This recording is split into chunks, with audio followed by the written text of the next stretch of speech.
সাময়িকভাবে কিছুটা সমস্যা আছে, ইনশাআল্লাহ সেটাও বেশি দিন থাকবে না। আল্লাহ চাইলে সেটা থেকেও উদ্ধার হয়ে যাবে ইনশাআল্লাহ খুব তাড়াতাড়ি।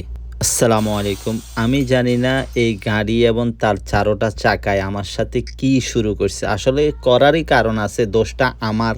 কেননা আমি এদিক থেকে সেদিক থেকে টোকাই টাকাই ফুরান যেটা যেখানে পাচ্ছি ওইটা নিয়ে আসি, শুধু গাড়িতে লাগাইতেছি। গাড়িটার মধ্যে মনে হয় ৪টা চাক্কা ৪ রকম, একটা চাক্কা সেম না গাড়িটার মধ্যে।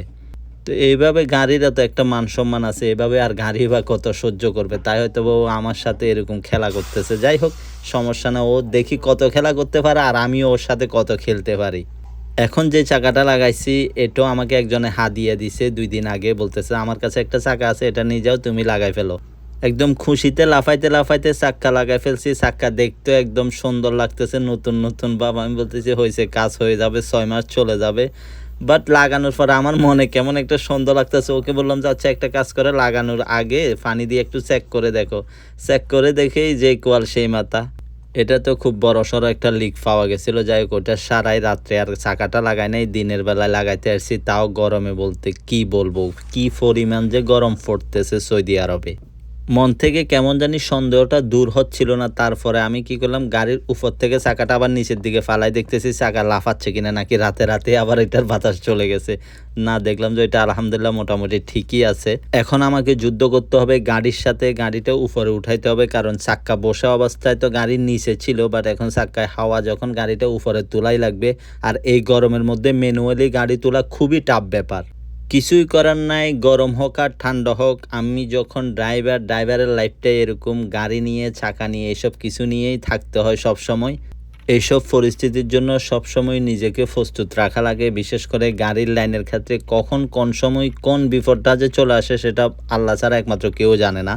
এখানে ছোট্ট একটা কথা বলে রাখি, ড্রাইভিংয়ের ক্ষেত্রে ড্রাইভিং করতে হলে আপনাকে যে প্রাথমিক বিষয়গুলো জানতে হবে, তার মধ্যে সবসাথে গুরুত্বপূর্ণ বিষয় হচ্ছে যে আপনাকে চাক্কা চেঞ্জ করাটা জানাটা। এই বিষয়টা আপনাকে কেন জানতে হবে? আপনি রাস্তায় থাকবেন, গাড়ি চালাবেন, অনেক সময় আপনি একাই থাকবেন। সো ওই সময় যদি আপনার সাথে এই ধরনের কোনো একটা দুর্ঘটনা হয়ে যায়, চাক্কা ফেটে যায় বা চাক্কা নষ্ট হয়ে গেছে, তখন আপনাকেই জিনিসটা রিকভার করতে হবে। সো আপনি যদি ওইটা সম্পর্কে ভালো ধারণা রাখতে না পারেন, তাহলে আপনাকে বিপদে পড়তে হবে, কারণ রাস্তায় খুব কম মানুষের সাহায্য করে। হ্যাঁ, চাক্কা খোলার ক্ষেত্রে আমি এখানে আপনাকে ছোট্ট একটা ইনফরমেশন দিয়ে রাখি, যা আমরা অনেকজনেই ভুল করি। আপনি চাকা উঠানোর আগে চাকার নাটগুলা প্রথমে লুজ দিয়ে দেবেন, এরপরে চাকাটা উঠাবেন, তাহলে আপনার কি এরপরে আপনি খুব ইজিলি চাকাটা খুলতে পারবেন। আপনি যদি চাকার নাটগুলা লুজ না দিয়ে গাড়িটা জগের উপরে তুলে ফেলেন, তখন আপনি চাকাটা লুজ দিতে গেলে, চাকার নাটগুলা লুজ দিতে গেলে চাকাটা ঘুরবে। এই ক্ষেত্রে আপনাকে একটু ভোগান্তির মধ্যে পড়তে হবে। তাই ভালো হচ্ছে যে আপনি চাকাটা লুজ দিয়ে এরপরে জকের উপরে গাড়িটা উঠাবেন।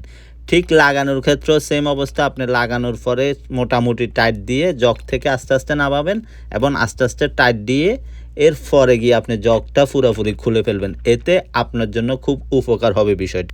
আলহামদুলিল্লাহ অনেক কষ্টে লাগাই শেষ করছি, বাট কি পরিমাণ গরম, কি পরিমাণ যে অশান্তি লাগতেছে। সকালবেলা এই কাজটা মনে হয় ৮টা সাড়ে ৮টা বাজতেছে, তখনই এই অবস্থা। মানে কি পরিমাণের গরম, সূর্যের দিকে তাকানো তো দূরের কথা, সূর্যের মধ্যে থাকতেই কষ্ট লাগতেছে। কিছুই করার নাই, করতে হবে, এটাই হলো ড্রাইভারদের জীবন। আশা করি ভিডিওটা নতুন কারো জন্য উপকারে আসবে। আমার জন্য দোয়া করবেন, আপনারাও ভালো থাকবেন। আসসালামু আলাইকুম।